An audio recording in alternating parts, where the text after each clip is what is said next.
Ladies and gentlemen, welcome to the bold analysis. I want to say that Rigathi Gachagua has talked himself down to a political meltdown. And the question has been, why do you think that government agencies or government officials are having the confidence and audacity to respond or to come out outright in media to respond to Rigathi Gachagua, or rather to address the office of the deputy president, despite the fact that there are internal government communication mechanisms? And this was a very heated discussion in Twitter today, with very many arguments coming out that is someone hatching a strategy to make sure that the office of the deputy president is undermined. Or what is it?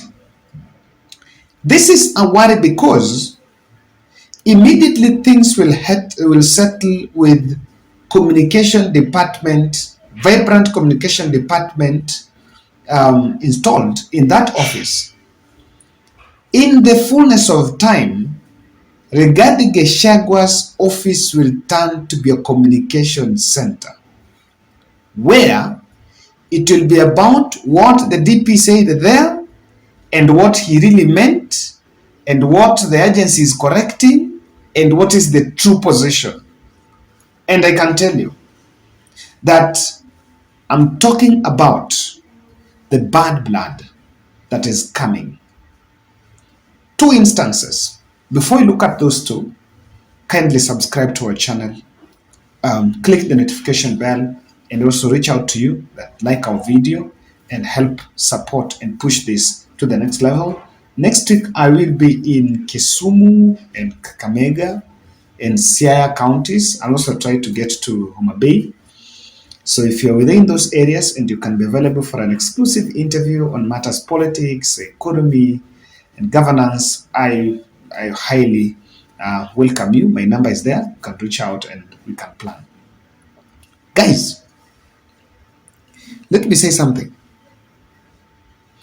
When Rigathi Gachagua held an interview with the Citizen TV, he spoke about state capture. And I think Ruto has tried to come out of campaign mode and to put on the presidential suit. But Rigathi Gachagua has remained with the word state capture. In that interview, he mentioned state capture more than 12 times throughout that 1 hour interview. And through it, just through that word state capture, all the errors are made and all the blunders come out. One is KQ has come out to respond to a statement by Rigathi Gachagua that there were fraudulent deals in KQ, and that is why, despite the fact that Kenya Airways was getting support from government, they still suffer losses. And he alluded to what will be, in according to him, is powerful people within government that had stakes in the KQ that fraudulently were given contracts that are overrated. In those contracts, the operation cost at KQ do not allow them to make a profit. Now today, KQ have been forced to come out and respond to this statement from Rigathi Gachagua. Mtazamaji, nalo shirika la ndege la Kenya Airways sasa linasema kwamba halijatekwa na serikali na kwamba zabuni zake zimetolewa kisheria.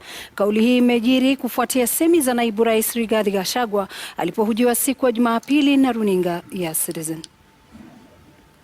or 5 feet wig. Akizungumza na runinga ya Citizen, naibu rais Rigathi Gachagua alisema shirika la ndege la Kenya Airways limekuwa likiandikisha hasara kubwa kufuatia kandarasi zisizostahili ambazo zilitolewa kuwafaidi wachache, na kusema kuwa lilikuwa limetekwa na serikali iliyopita. We have had very serious discussion with the Kenya Airways. You know, Kenya Airways, their planes are always full, you know. They have the highest fares in this continent, yet they make losses because of state capture. Because the people who lease the aircrafts, they overcharge Kenya Airways because of state capture. You know, people who do repairs on those planes, they state capture. We are dealing with that so that we can bring the operational cost of Kenya Airways so that we can start making profit. On the very day of the interview, there was also another information on the forex reserves, where he said that because powerful government officials invested in the banking sector, they captured the commercial bank, and commercial bank lost its autonomy on controlling the forex space, the foreign currency space. So you see, these were very huge statements on businesses. Some are individual businesses, and also Kenya Commercial Bank is for government, and even KQ is a government parastatal. So the KQ, the commercial bank chairman, rather CEO Patrick Njoroge, had to come out and say that according to them, the Kenya Central Bank only controlled the forex, transacts for government imports and government transactions, intra-county government transactions. But the institutions, financial institutions, the other banks, commercial banks, transact their own forex at their own level. So according to them, there is no any time that the Kenya Central Bank was in control of everything. That's what Patrick Njoroge said. Today, chairman of KQ, Michael Joseph, is also coming out to make another correction to assertion that there was some corruption. And I don't want to be nervous enough, or that to be myopic by believing that what Rigathi Gachagua is talking about some of these parastatals is a lie. It may not be. And he has very valid points. The problem here is the management, the way these issues are being managed. KQ is a government facility. And by the way, for your information, it's a key security infrastructure. It's a key security infrastructure, not just so the port, the airport, and the port in Mombasa, the inland port and the airport, those are very big infrastructures, key security structures in the country. Now, people have complained that everyone is responding to Rigathi Gachagua government. But what's bringing that? You know, you cannot, I am so passionate about communication, and you cannot just mutilate organizations by political statements. It doesn't augur well. And I want to tell you something.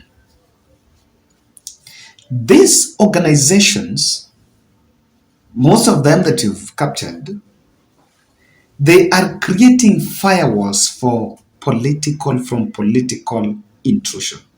You need those firewalls.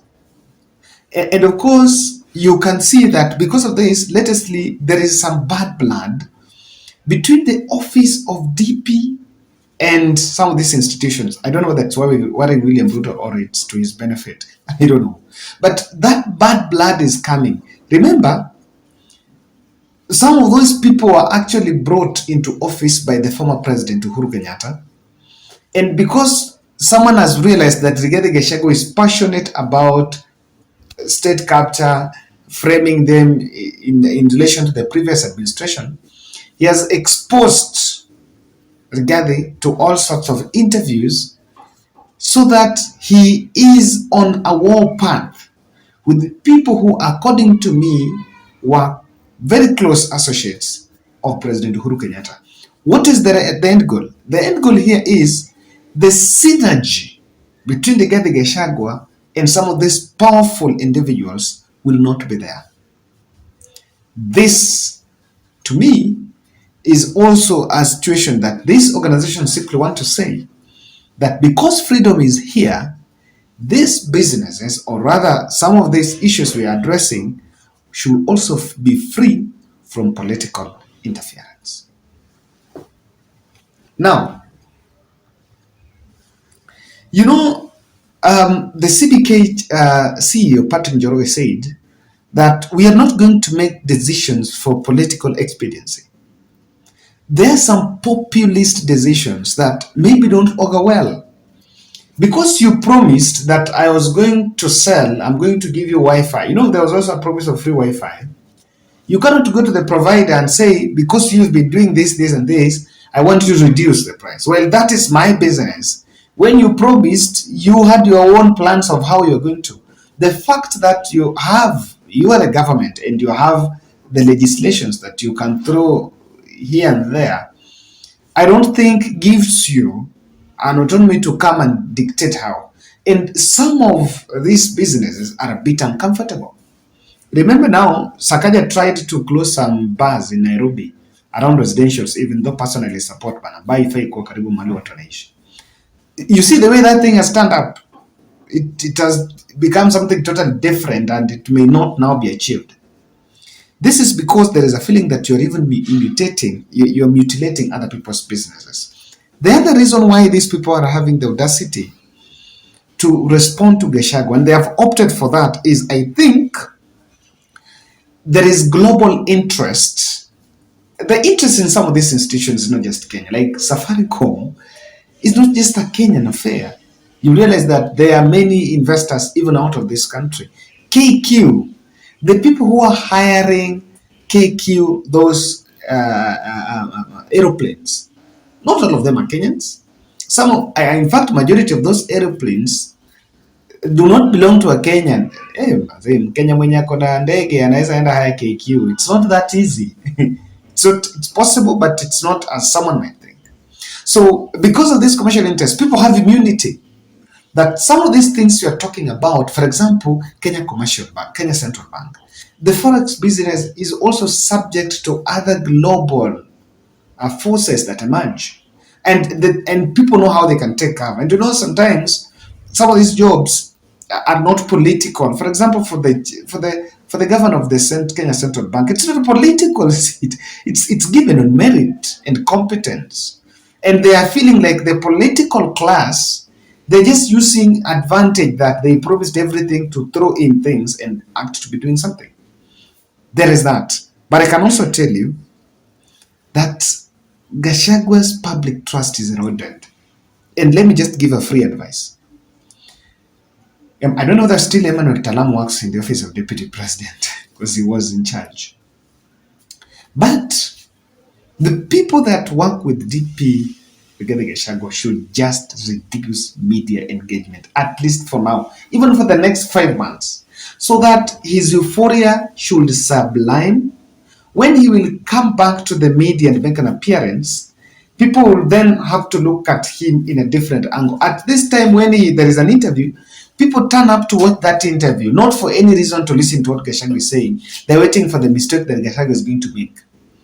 And true to his word, you will always find him making those mistakes. He is overexposed. And is William Ruto also worried that his deputy, who is also supposed to be the spokesperson of the government, not the spokesperson, but a mouthpiece of what the government is doing, is making all these kinds of blunders? Because at the end of the day, it is not about Rigathi Gachagua, but it's about the image, because this is the second in command. Is he worried that someone may take their government as a joke, and people who are not serious, people who, and as time goes in the long run, people will lack interest in what Gachagua is saying. Is someone hatching a plan to undermine his deputy? Or is it just about uncontrolled ambition for state capture? That's my bold analysis. Let's meet in the next, guys, about Martha Karua. Be back.